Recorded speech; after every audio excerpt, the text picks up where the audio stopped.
नमस्कार दोस्तों, वैदिक मंथन चैनल में आपका स्वागत है।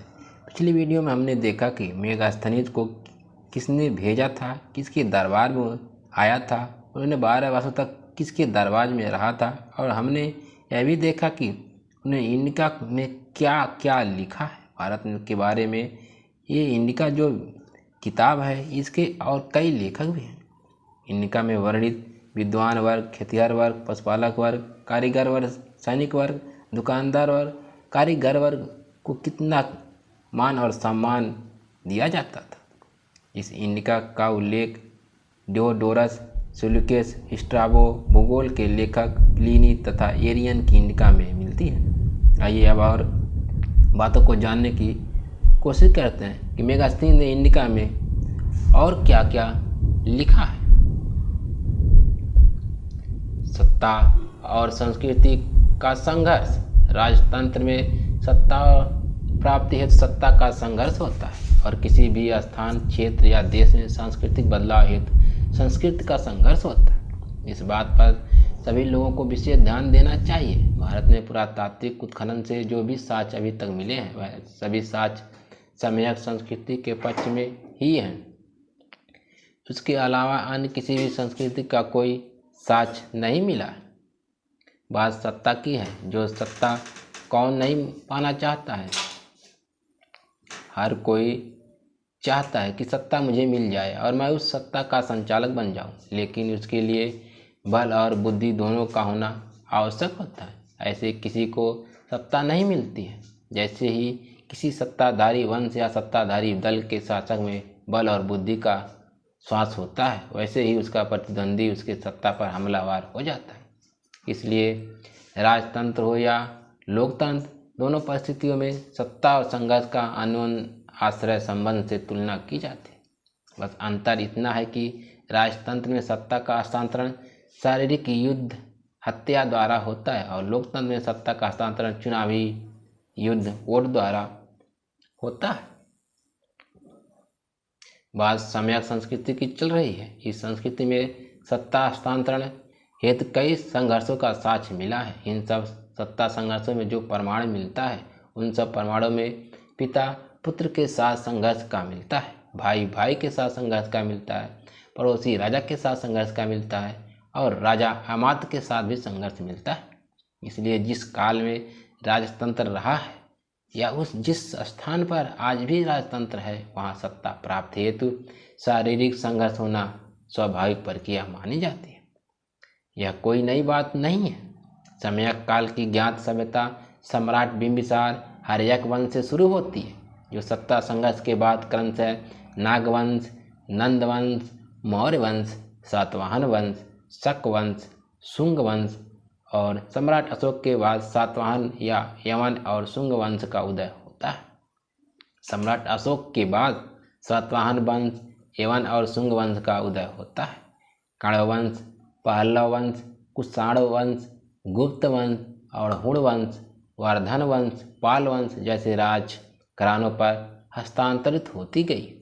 इन सबों के सत्ता का बदलाव आपसी प्यार मोहब्बत से, या पूर्व के शासक द्वारा स्वेच्छा से, या किसी दूसरे राजवंशी शासक को अपना उत्तराधिकारी बनाते हुए सत्ता को हस्तांतरित नहीं किया गया था।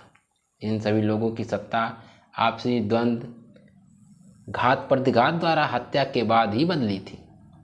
इन सबों में ऐसा कोई वंश का नाम नहीं है कि जिनकी सत्ता स्वतः बदल गई हो, परंतु बात यहाँ शुंग वंश के समय संस्कृति बदलने की जाती है। यानी सम्यक काल में सत्ता संघर्ष के साथ साथ संस्कृति संघर्ष की भी बात आ जाती है। फिर तो यहाँ ध्यान देना होगा कि जब इन दोनों में सत्ता संघर्ष हो रहा था, तो ये दोनों निश्चित ही दो संस्कृति विश्व परिवेश के रहे होंगे।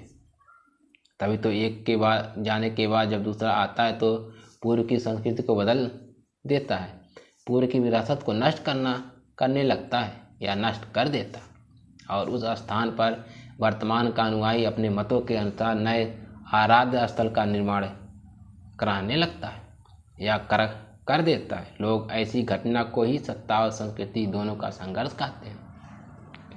इन सब बातों की चर्चा भारत के शैक्षणिक पुस्तकों में तो कहीं नहीं मिलता है, लेकिन आज की सामाजिक चर्चा में या सोशल मीडिया पर और अन्य साहित्यिक पुस्तकों में लोग दबे स्वर से चर्चा करते हैं। हम लोग बात कर रहे हैं कि समय काल में मौर्य वंश की सत्ता बदलने के बाद शुंग वंश ने पूर्व की संस्कृति को बदल दिया था, कुचल दिया था। इसी बात का फायदा आज का धूर्त वर्ग ले रहा है और इसी बात का लाभ आज के राजनीतिज्ञ लोग भी ले रहे हैं। नुकसान तो सिर्फ भारत की सच्ची विरासत को हो रहा है। आज सभी लोगों को पता है कि सत्ता का हस्तांतरण जैसे ही होता है तो उसका प्रमाण पुस्तकों के साथ साथ पुरातात्विक रूप से भी दिखने लगता है। उसी प्रकार जब संस्कृति की अदला बदली होती है तो उसका भी निशान व पहचान पुस्तकों के अलावा पुरातत्व पर भी दिखने लगता है। जैसे बामियान, फिर जब सत्ता के साथ संस्कृति का बदलाव शुंग ने किया था तो उसने अपनी कार्यकाल में कौन से ब्राह्मणी मंदिर का निर्माण किया, कौन से ब्राह्मणी ग्रंथ का लेखन करवाया, कौन सा ब्राह्मणी स्थल का या कौन से ब्राह्मणी देवी देवता की मूर्तियों का निर्माण कराया था।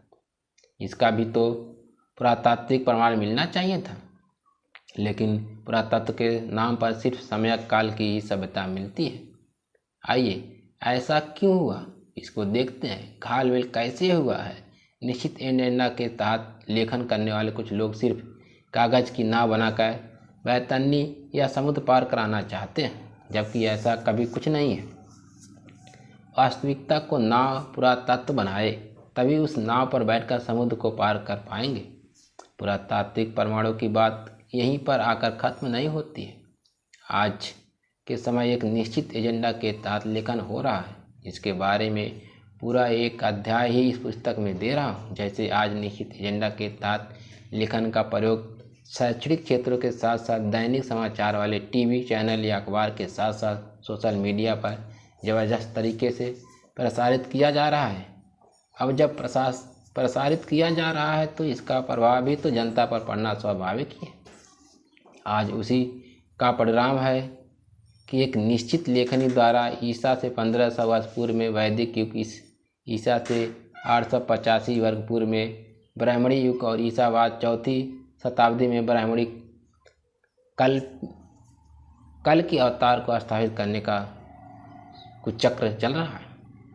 जबकि वैदिक युग का, ब्राह्मणी युग का और कलिक युग का कोई भी पुरातात्विक प्रमाण पठनीय रूप में आज तक नहीं मिली है।